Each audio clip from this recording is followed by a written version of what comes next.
Hey, everybody. Welcome back to the show. I'm your host, Tim Walcott. I'm here with my co-host, Tyler Paterson. We are here with a new guest to the show, Charlie Reese. He's a friend of ours from high school. And we brought Charlie on because we have a long list of discussion topics we want to get into in regards to general productivity, creativity, business development, and some more nerdy niche stuff that Charlie will allude to. But I'll let Charlie take it from here, and Charlie kind of tell everybody where your start was, Queen's University, and Sure, yeah. You've had kind of a few different things from then until now. So kind of tell everybody what happened from then until now and what you're doing. 100%. Yeah. So, I mean, as you said, we went to high school together. And I think I actually went to a different high school in grade 12, but different story. Oh yeah, you did. Yeah, I do remember that.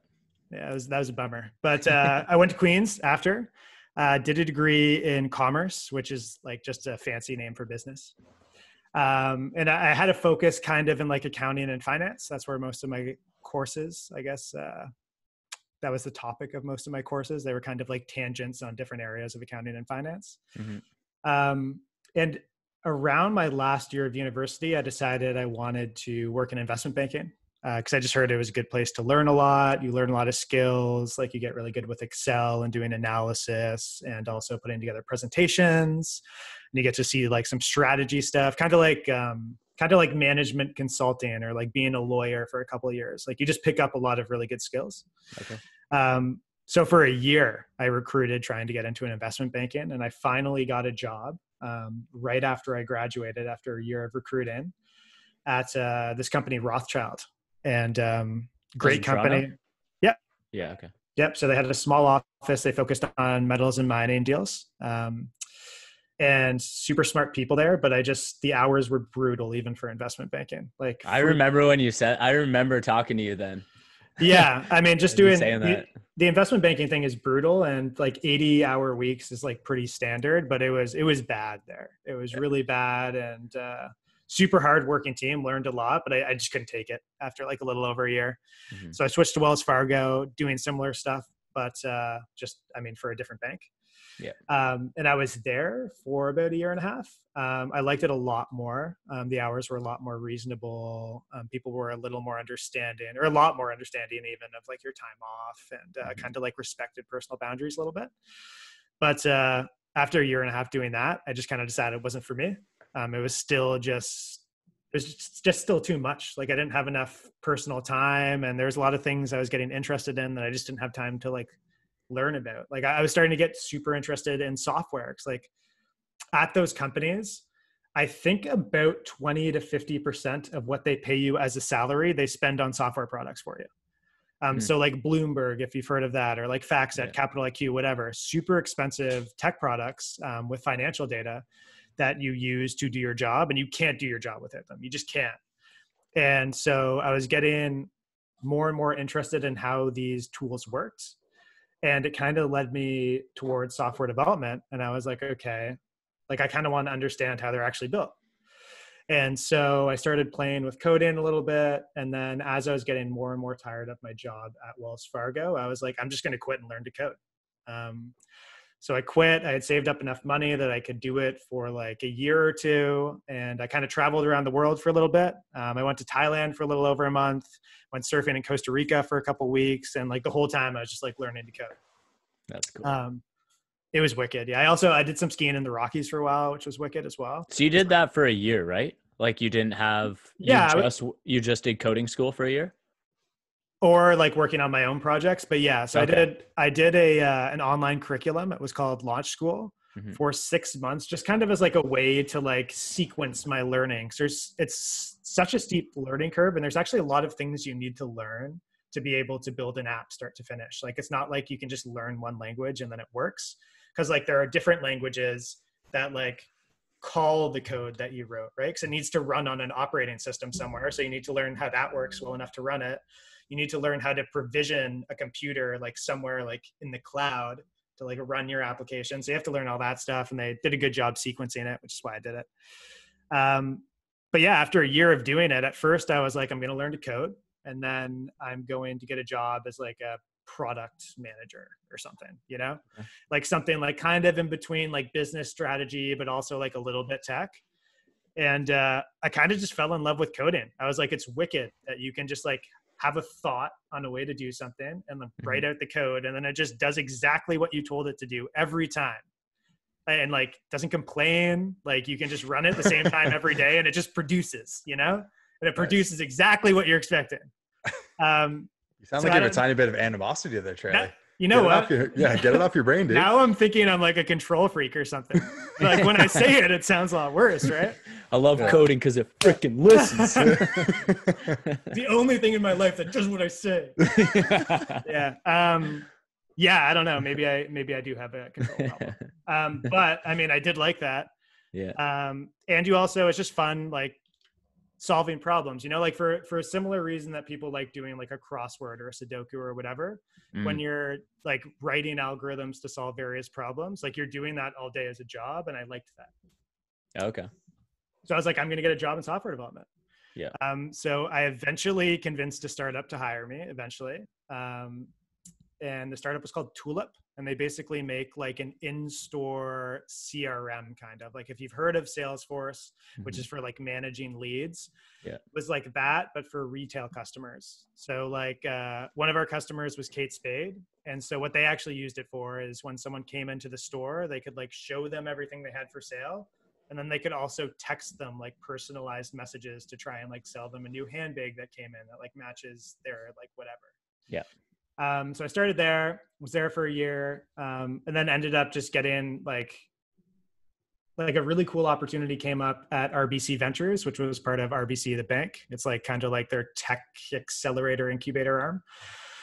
So I went there and I worked on a couple projects there, one of which I think is actually live now. It's called Handshake, and it's basically just for transferring money, kind of like Venmo, but it puts the money in escrow in an in-between step.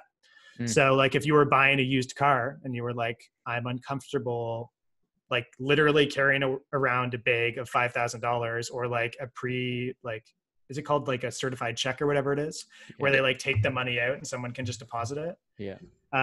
Like, cause you could just get robbed. Right. So we built this product where you could deposit it. And then the person on the other side who was selling the car could see that the money was in the account. So they knew the money was there if they then like transferred the car. Yeah. And it was called Handshake because at the end of the deal, like before COVID, it was like you'd shake hands and hit the button, like deal done. And then the money would get released when both people hit the button. That's cool. Yeah. So now we're going to have to call it something else, I guess, or they would have to call it something else. I don't work there anymore. So I was there for a little under a year. And just for like a couple of reasons that I don't really want to talk about on the podcast, I decided to leave there as well. It's kind of crazy place to be honest. Lots of cool stuff going on, but kind of crazy place. Yeah. And I was like, I'm going to do my own thing. So I built this app that I'm still running. We have some customers called Clientelify. And it just sends text message reminders for like whatever. Could be like could be a massage therapist, could be for a dentist, like basically anywhere that has appointments and you don't want people to miss them.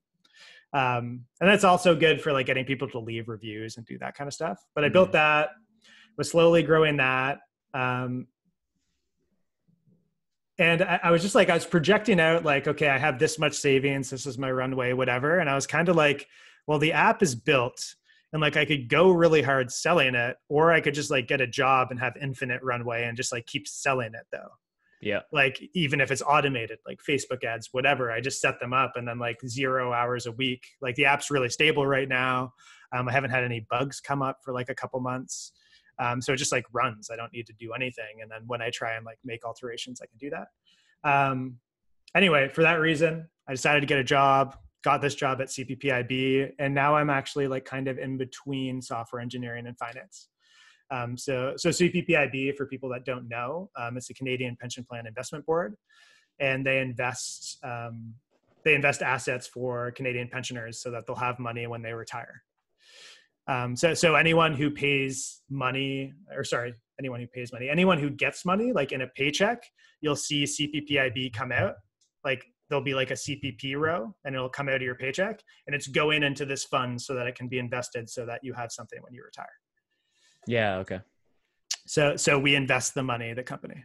Right. And that's what you're doing now. Yeah. So I'm on a team that I'm trying to think of like the best way to explain what we do. But basically it's kind of like, it's like a team that just like plays with new technology and investment ideas that could eventually generate outsized returns for the fund. So it's kind of like really cutting edge ways to look at data and kind of just decide what to invest in that are like too cutting edge for other teams to be playing with. And so we'll play with them. And if we can get them to work, then we kick them to other teams. So it's kind of like V1 of like new ways to try and invest. So you're on the cutting edge. Like you feel like it's kind of exciting. Though. Oh, 100% we're on the cutting edge. Yeah. It's crazy. Cool. It's crazy. And cool. I mean, parts of the finance industry are way behind in terms of like, not even tech, like even just culturally, they're behind in terms of cutting edge. But this team is definitely cutting edge, and CPPIB as an organization, they're doing everything they can to kind of. Do you know why that is? Like theorize? I don't know. Yeah. I mean, I think industries in general, like I think you see a changing of the guard every kind of like 10, 20, whatever years, right? And so I think in finance, not necessarily where I work now, but maybe at investment banks, I think you see this less and less now. It's basically disappearing. But the people who are in senior leadership positions, they may have been working in the industry 30 years ago. And so they kind of like foster a culture that's what it was like when they were working 30 years ago. And you kind of need them to like retire and move on before it's like easier to bring in a new culture, right? Sure. Kind of like on a sports team, if you have the captain of a sports team and he's like kind of a dick, and it's just like a tricky team to play on, and then he leaves and then the culture gets better. Sure. It would be the same, like kind of like if you have a CEO that's a tyrant and then they leave, and then like you have someone like that just has like kind of better ideas, they like bring it in and they spread it across the company. Yeah. So I think that's what it is. I think this is true in a lot of industries, but in certain companies you definitely see people that are just kind of like 30 years behind where we are today, and like in terms of their idea of like what work-life balance should look like, and like how important learning and development is, and like if it's appropriate to set up a call on a Saturday or not. Like all of that stuff's constantly changing, and I guess like the generally accepted answers to those questions 30 years ago are not what they are today. But I think that's why you see kind of like this weird conflict in organizations, because people running the company are from that time. And so they think it's okay. But then people coming in, like the millennials with the avocado toast that are like, I want work-life balance. And everyone's like, well, why don't you just like work hard and shut up like I did? But the reality is like the workforce and like the landscape is very different now, right? Yeah. It's super competitive to get a good job. Like when our parents went in, a lot of people would work at 1 or 2 or 3 companies like for a lifetime. Whereas now, like you kind of like there's so much innovation that sometimes jobs disappear in 5 years and like they're not needed anymore. And I feel like it's almost like structurally, you almost have to move around more. So you're learning all these different things. Yeah. Sorry to go on a tangent on that. No, it's okay. That got me thinking, like, I remember hearing, and I don't know if this is true, but like, I remember hearing that the average career change for someone would be 5 jobs or 5 careers. Okay. Like 20, 30 years ago. Yeah. And I remember when I heard that seemed high, but I think that was careers. Or like 5 different jobs throughout their career. Like after they'd already like started, employers or something. I guess already after out of school, they probably I think they judged it outside of like post-secondary. Right. So they would have had 5 different job changes. So they called that career changes, I guess, because it was after their degree or whatever, after graduating. So, but I remember thinking like, oh, that's high. Like when I first heard that, and then being like, I don't even know if that's that. Like that seemed high to me, but I think it seemed high to me because I'd already had it in my head, which at the time anyway, I hadn't really kind of critiqued my own like culturally induced thought of like why can't you do like 30 different jobs? Like you had this idea that someone like went to work and then stayed there for 50 years and then retired. And then like that was a while back when I had that thought, but I remember thinking that. It just got me thinking about that. It was like 5 times when I heard that, I was like, whoa. And like, you know, since school, you've already had at least that, I think, right? So that's right. I think 5. Yeah. I mean, I guess 6 if you count clientelify, but yeah, 5. Yeah. Too many. Well, Charlie, have you ever had people say, like, it probably sounds crazy to some people when you tell them, like, listen, I'm just going to go surf and hang out in Thailand and develop an app. They're probably like, first of all, don't know what that means potentially. They're probably like, don't know what that means. But that's a crazy idea and a relatively new one, meaning like who can just work from their laptop. Did anyone find it like crazy that you went from steady, amazing job in investment banking and making, you know, whatever you're making, a pretty good amount of money, assumingly, to traveling the world, developing an app that could make you billions or could make you zero? Did anyone give you? I mean, first of all, to be honest, like a lot of the stuff I work on, it would never be billions, to be fair. But I hear what you're saying. Don't be modest. Billions of cents, you mean? That's right. That's right.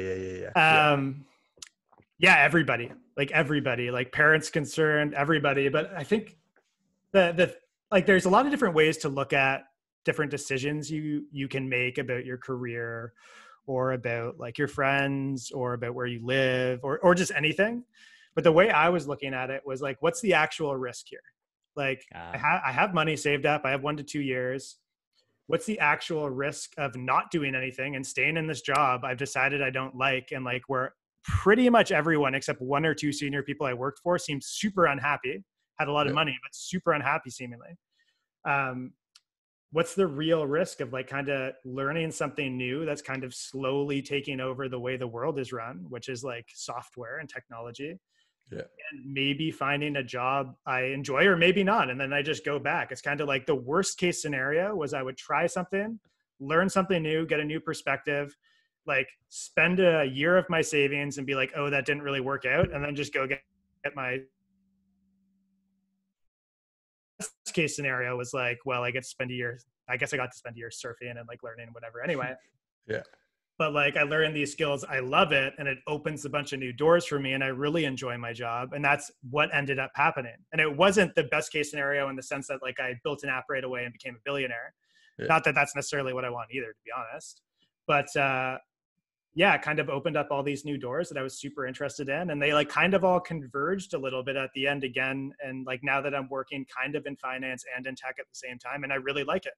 And it wasn't the field of finance that I didn't like. I just didn't like doing like 80, 100-hour weeks and like being on call all the time and like doing work that probably could have been like automated, but like just because of the skills I had and like the mentality of the team, it wasn't. Yeah. Have you talked to like even since then, have you talked to other people? Because this was 2020, that would have been like 7 years ago or 6 years ago or something. Since I graduated, I guess, or since after, I guess, right? Whenever you quit investment banking, I guess maybe 5 years ago. So that would have been 2017. It would have been early. Oh, okay. So like since then, have you talked to other people that maybe not even in the same industry, but have been in the same situation where you see them and you're like, oh man, your creativity and the ideas you have would be much better served elsewhere, but you're terrified to take the risk, type of thing? Yeah. And actually I've talked to some people who since have done it. Mm-hmm. I can think of one guy that comes to mind right now. His name's Daniel, and he was also working in investment banking at a different bank. And he took a year off just to kind of like travel around and do his thing. So he wanted to do that, and I did it, and he talked to me about it a couple times. Then he ended up doing it. Okay. I lost the original question. What was the original question?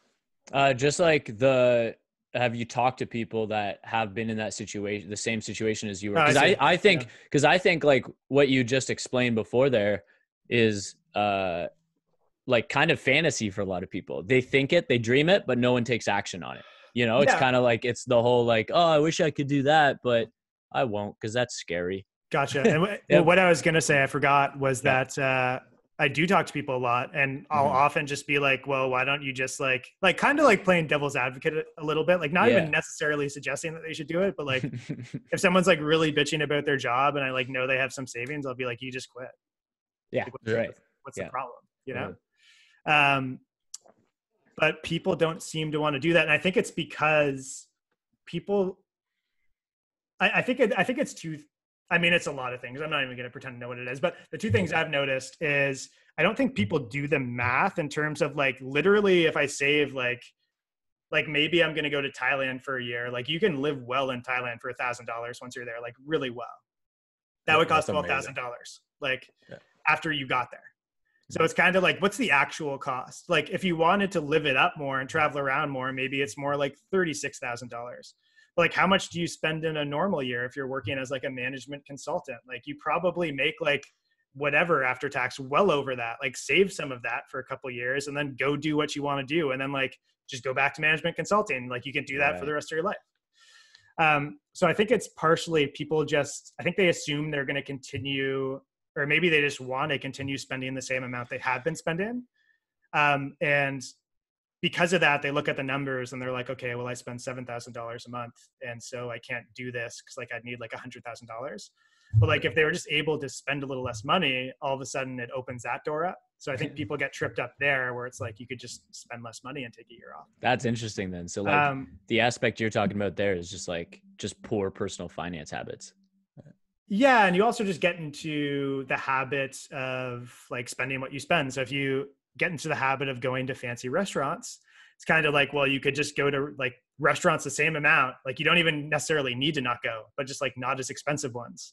And that's like one of those things where people are like, well, I like to go to expensive ones. And it's kind of like, well, obviously you don't want to take a year off bad enough. Right. You know? Exactly. Yeah. Yeah. So I think that's part of it. And then I think the other part is it's tough to do something that no one else is doing. Like, so when I went to university and then I eventually got a job in investment banking, like all my friends were going to university. It was like, you graduated high school, you go to university.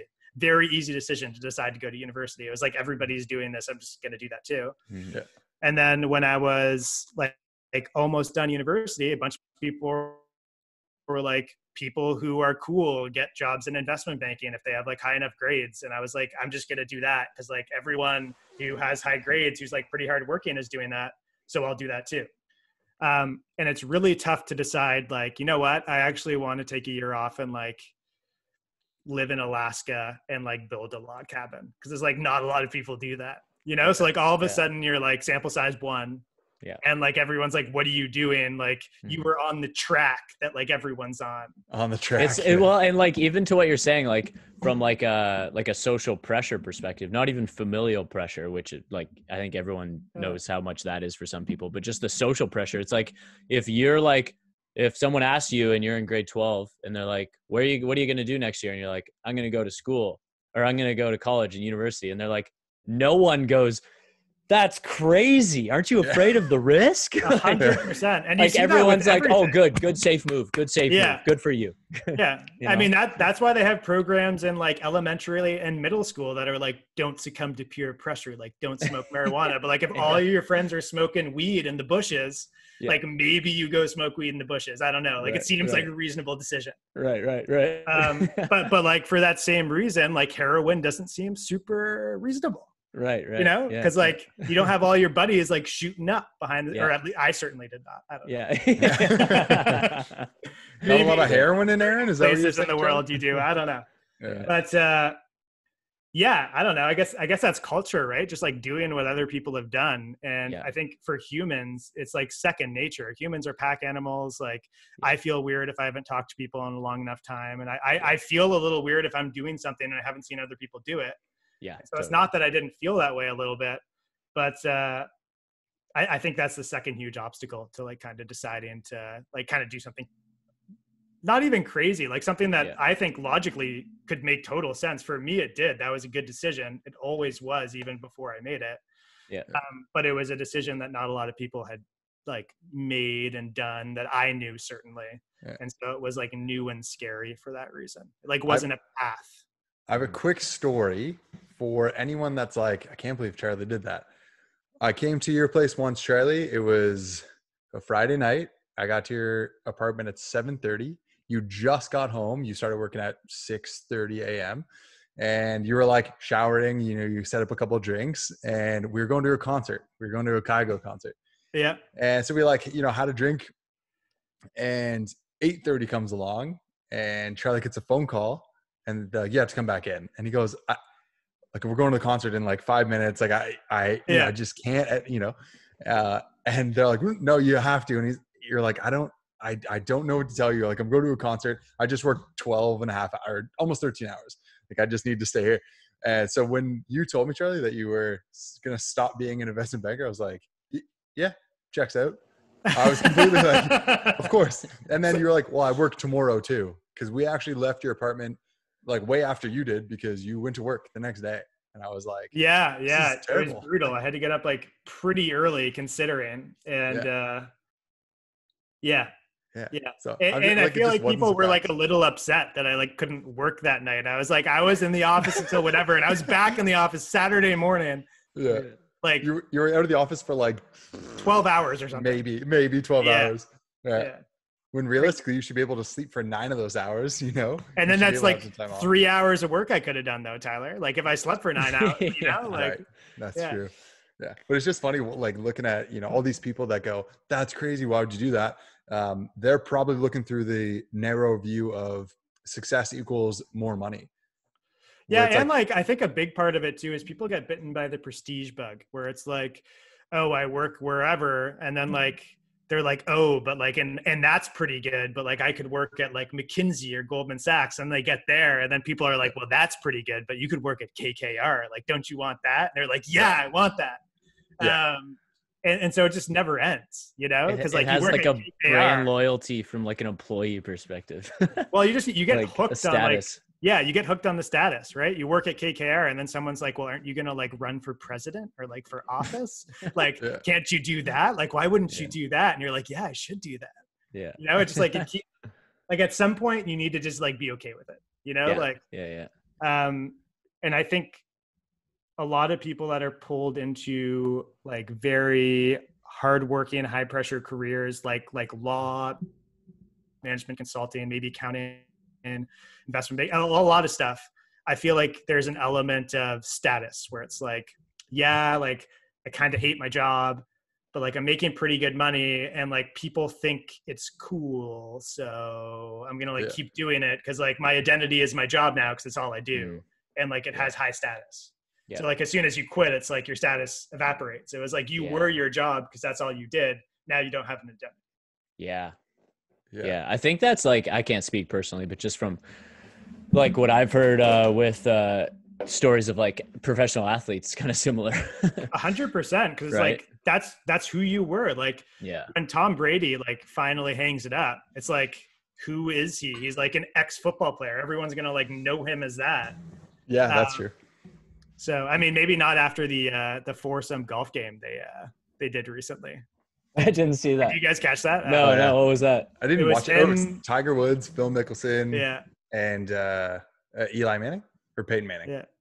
I can't remember which one it was, but it was one of the Mannings. Yeah. Tom Brady holed out a shot from like 150 yards. Like so he's playing like garbage, and then he holds out the shot from like 150 yards out, and it was like, oh my god, of course. Yeah, it was beautiful. That was a pretty funny game. Oh, that's cool. Go for it, dude. I was gonna say the banter in that was super funny. I bet you. Yeah. No, it was definitely great. Charlie, do you have any like what are you working on then? So with your current job now, do you get to work on like certain projects, or do you have a project of your own that you got going on? Well, so I'll answer that in two parts, I guess. So I can't go into detail about what I work on at work right now. But basically it's anything that we think could help the funds, like basically earn more money on their investments going forward. Sure. Yeah. So anything that can help us make better decisions on what to invest in, that's what we work on. And the thing we're working on right now is very data heavy. So lots and lots of data. And there's like some like machine learning stuff, but like other than that, I can't really go into details. Mm-hmm.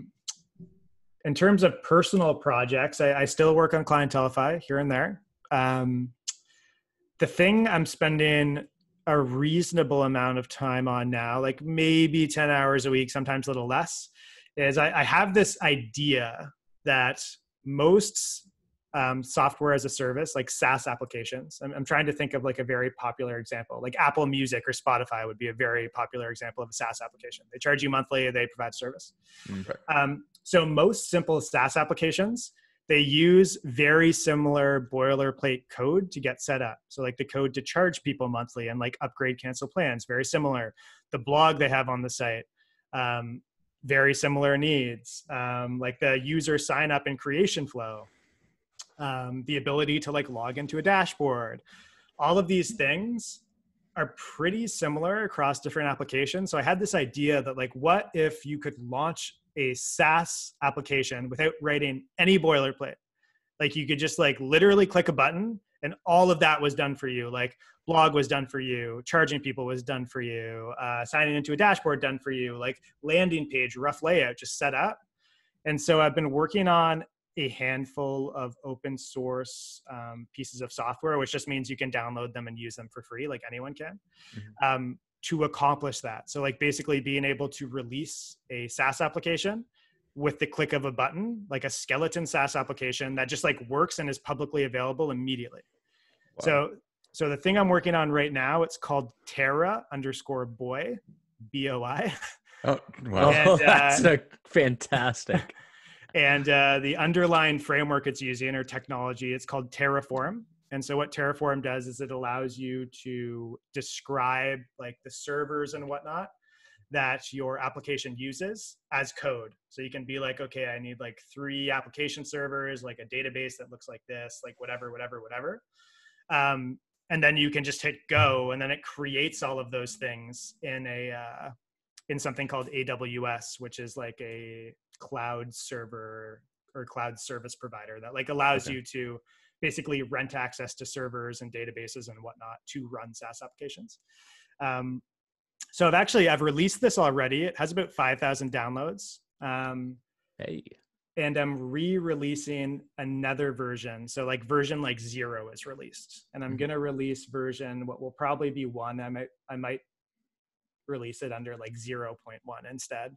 Nice. And it's just like a little more performant, a little more user-friendly, a little easier to use. So I guess to answer your question, I've just been working on a lot of stuff to make that like idea a reality, like just launching a skeleton SaaS application and writing no code that's like just ready to go right away, publicly accessible.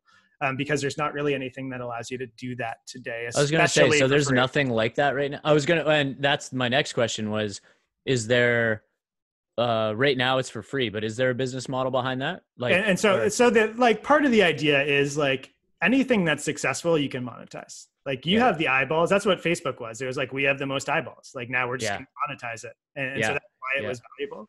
That was something I didn't appreciate like 5 years ago, but I get it now. And this would be like that in the sense that if a lot of people started using it, I would have some sort of monetized offering where it was like, well, you get all this extra stuff that you don't necessarily need, but it's nice to have.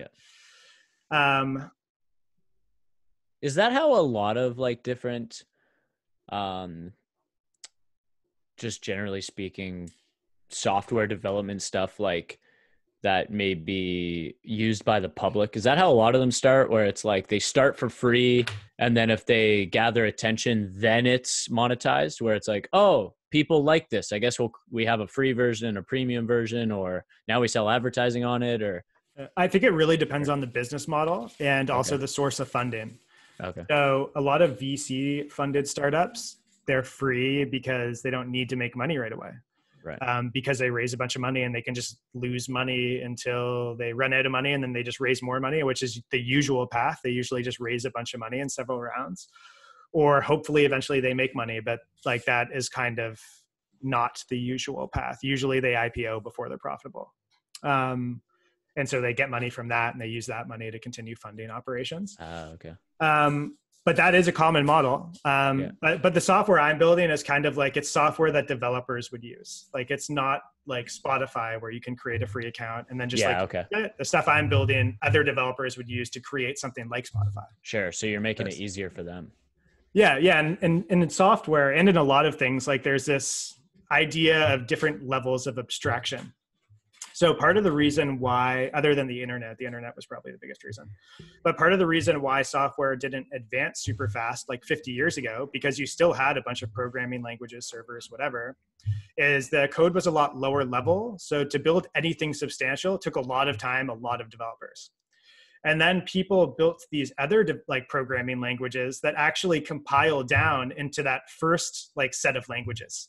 So they built a language on a language essentially, where they were like, okay, well, what if we just provide like an easier to use language with a better interface to do all of this, basically to accomplish whatever we're writing software for. And then that actually compiles down into the first software language, which compiles down further into like an even more like esoteric one that's hard to write code in. And so what that did is it gave you a performance boost and a productivity boost. So now you could write a lot less code to accomplish the same thing.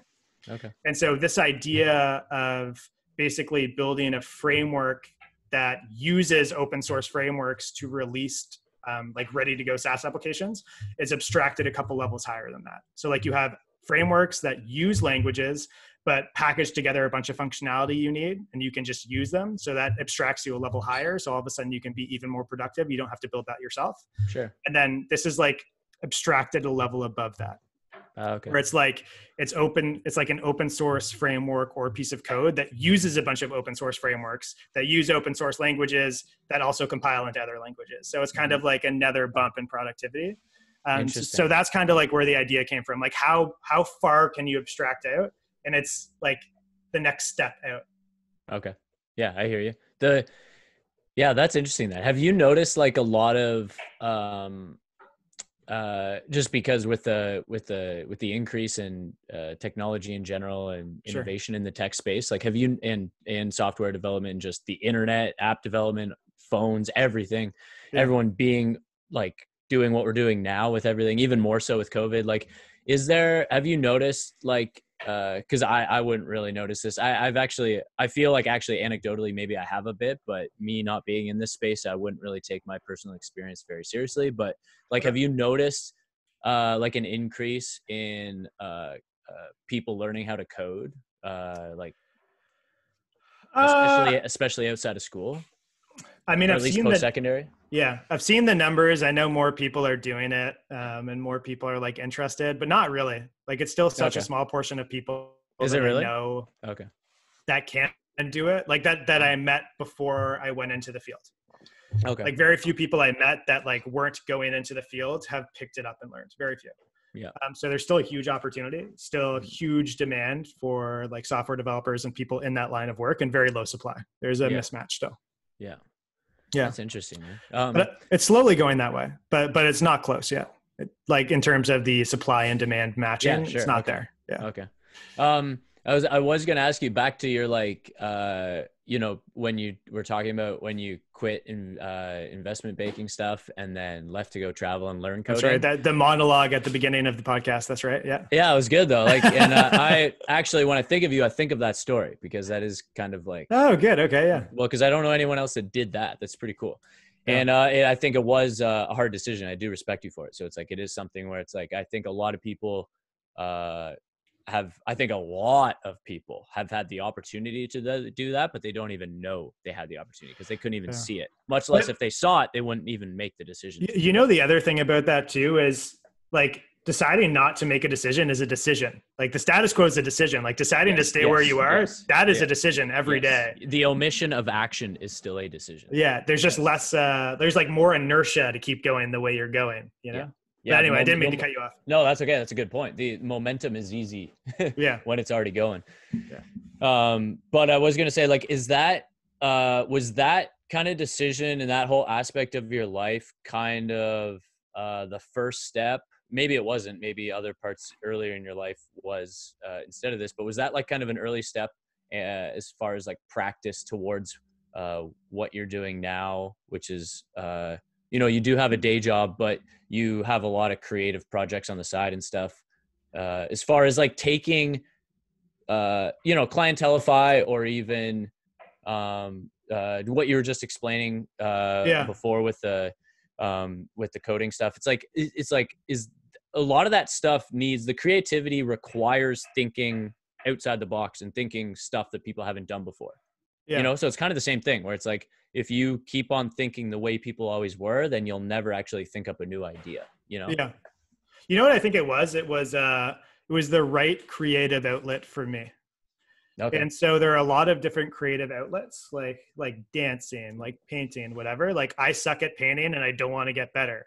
Like I suck at dancing, and like unless I've had like 6 beers, I don't want to do it. But for me, I always seem to enjoy, and like I don't even know if I was naturally good at it. I think I just spent a lot of time like doing homework, doing jobs that were related to this, whatever. Like, but I seem to now enjoy, I think partially because I've spent a lot of time doing it, like doing various kinds of analysis and automating that and whatever. And so now I have this creative outlet where like after work, I can have this idea like, oh, wouldn't it be cool if, and then I can just like start building. Yeah. And I feel like a lot of people don't have that. I certainly didn't have that creative outlet until I learned how to program. And instead I'd be like, not super happy with my job and then meet my friends at the bar. And like, that's what I did on the weekend. Like a lot of people. Yeah. Whereas now I try and make sure, I mean, I still like to go meet my buddies at the bar. Like I still like to do that. Or just like meet them to do whatever. Not right now. That's illegal. That's illegal. But yeah, you know what I mean. Before the coronas. Yeah. But now I have this outlet where like I like to carve out time on the weekend where like I'll just sit by myself for like 4 hours and like work on a project I'm building, kind of thing. Yeah. And it feels good, right? It's like totally. I'm sure it feels similar to people who like building stuff with their hands. You know, like you have a sense of I don't know, but it's fulfilling. A purpose, an accomplishment. Yeah. Accomplishment, I think is what I was looking for. Thank you. Yeah. Charlie, I have like 3 sort of questions. We'll kind of wrap up with this topic here. My first one, I don't think I ever asked you, where did you get the idea for Clientelify? And then I'm going to do a pitch for you because I know a lot of our listeners would actually benefit from Clientelify, but how did you get the idea? Yeah, I think so. I think that was, and to be honest, since I've built it, and I'm sure before too, but maybe not before even, like there are a lot of similar products on the market. There totally are. Yep. But the idea was really like, how can I help small businesses? Because I wanted to make a product for small businesses, solve a problem that would save them a lot of money, but wouldn't be very complicated to solve. And so the thing I came up with was reducing no-shows and also trying to get more reviews.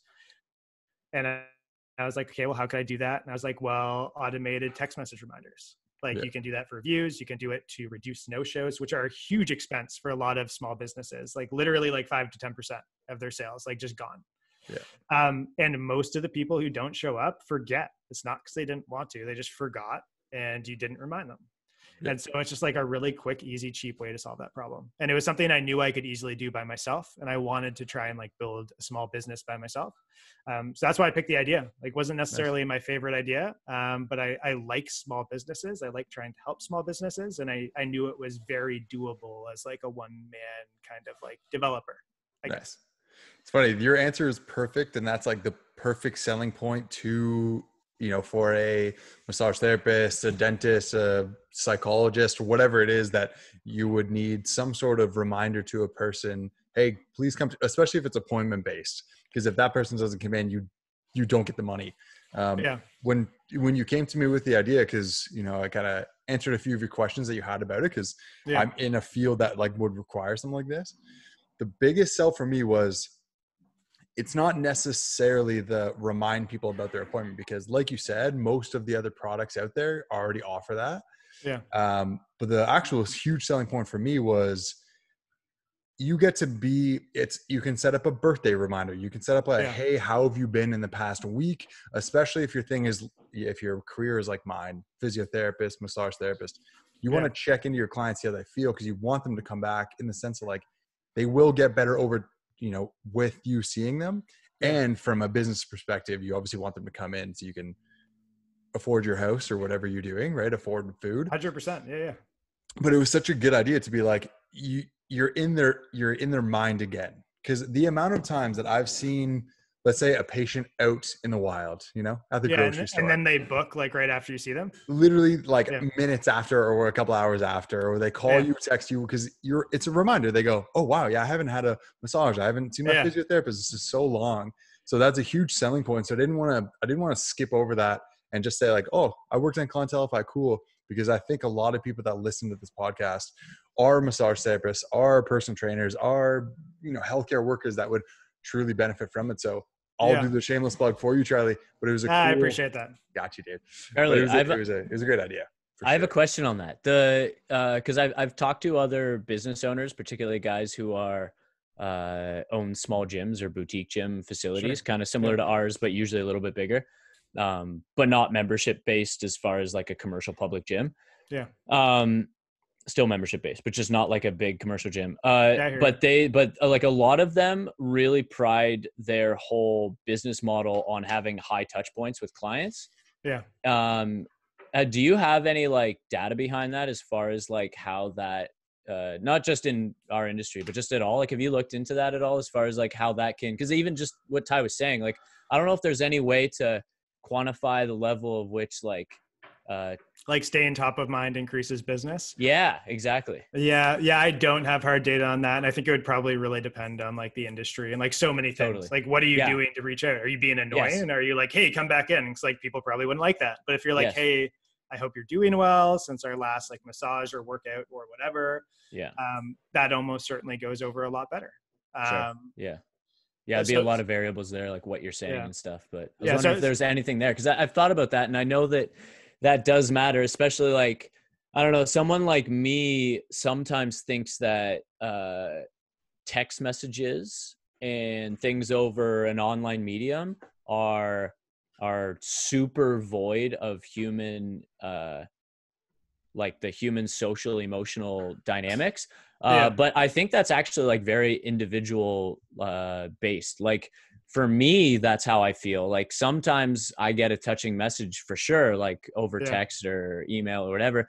But for some people, like if you're just like, hey, how are you? I guess don't forget tomorrow's your appointment for this. They are like fired up, and that's just how they respond to that, So well, I think it depends on the message, right? Yes. Totally, So for an appointment reminder, I totally agree. Most people wouldn't be fired up, but they'd probably also, not probably, they definitely would be way less likely to miss the appointment, which is like the primary benefit.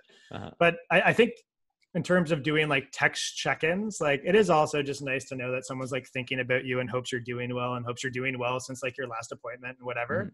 And I totally agree that it doesn't have the same emotional benefit as an in-person meeting with somebody. But it does have something still, and it lets like you let the person know that you're thinking about them. Like even if you don't have the time to call them or whatever, like I text my buddies sometimes, like, how's your day going? Like, how you doing? Whatever. And like, they know I'm thinking about them. Yeah. And so it totally isn't an appropriate, like 100% substitute, but like, I don't know, it's still kind of nice. Well, actually it's funny we're bringing this up because like even just from a personal perspective, that's not business, is like, you've done the same with me. Where you've like called me randomly and then I'm like, oh, Charlie just called me. I'm like, oh, okay. All right. Yeah. Yeah. And I'm like, oh, that's nice. Okay. I got to call him back then. Cool. All right. Yeah. And it's like super random. I'm like, oh, I haven't talked to Charlie in a minute, Yeah. So, but it is nice. Totally. Like, so whether it's from a business or a personal perspective, like I think most people do, appreciate that. Yeah. Yeah. 100%. Definitely. Charles, this is the time in the show. I think we'll start to wrap it up. Obviously feel free to say whatever you wanted to say. If you didn't get a chance to say, feel free to put it back in. But I have a question for you, and I'm going to preface this question because I feel like I've been catching people off guard. Sure. This doesn't have to be anything like super philosophical, very like well thought out. Obviously, I'm again catching you on the spot. The point is to catch them on the spot, though. This is the thing. But like, I don't want to cause too much like anxiety where you just don't have anything to say for like 5 minutes. Gotcha. Okay. So you don't want me to ponder too much. So you want like word association? No, obviously feel free to ponder. I just like dude, I'm so sympathetic and empathetic to the point where I'd be like, if someone did it to me, I'd be like, man, you put me on the spot. It is true. Maybe I'll have an answer for you. Maybe I won't. No, you will. If there's one thing you'd want every person on this world to know, what would it be? If there's one thing I'd want everyone on this world to know, what would it be? On theme the thing or that off comes, theme? The thing that comes like first to mind is like something that's good advice for someone else might not be good advice for you. Nice. Okay. Well said. Yeah, Um, definitely. Yeah. And I think that kind of plays back into like, just because I decided to like take a year off and learn to code, it doesn't mean everybody should do that. Like a lot of people would probably hate coding or I think that's a surfing great or point. whatever. Yeah.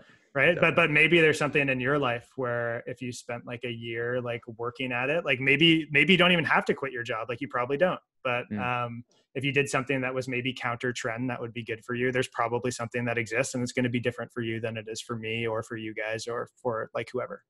Yeah. Definitely. Man, I think that's a great point. Yeah. Yeah. I've seen that a lot recently where like you say something, like you tell someone like something that's worked for you and they try and it doesn't work for them. And all of a sudden like they're hopeless. And I'm like, oh no. It's like when we golf, you know, like where like one of us will be like, oh, like try, like keep your head down. And then you're like, I'm keeping my head down. It doesn't work for you. Yeah. And different things work for everybody. Yeah. I mean, that was a little backhanded to me, Charlie, because I'm the worst out of the three and we just went golfing, and I'll forgive it. And I'm going to cut out all this because I hate you and I edit anyways. So no, well, we'll see what happens on Tuesday, Ty. We'll see what happens on Tuesday. Maybe you'll get your redemption. Dude, I've been practicing, but have you get? Dude, Tim just says like, I need to keep my head down. And Tim went, yeah, you should keep your head down and focus on one thing. And I was like, that's good. So do you want me to focus on keeping my head down or on one thing? That's two things. Yeah, dude, I was very overwhelmed and it was hot and it was bad. No, dude, boys, I got a new golf stand bag. It's going to be beautiful. It's going to be nice. That's wicked. Yeah. Now I don't have to like throw my clubs on the ground and I have my sunscreen spill over my bag and over my phone and wallet. So that'll be a good time. Oh, did you not have a stand before? No, I just put it on the ground. You didn't hear it fall 29 times? Yeah. No, I didn't notice. Yeah. Well, you probably didn't hear. I was so impressed with how your head was always down, you know, like well, it's because I was embarrassed and I was just holding my head down because I didn't want to look at you guys in the eye because I was bad at a sport.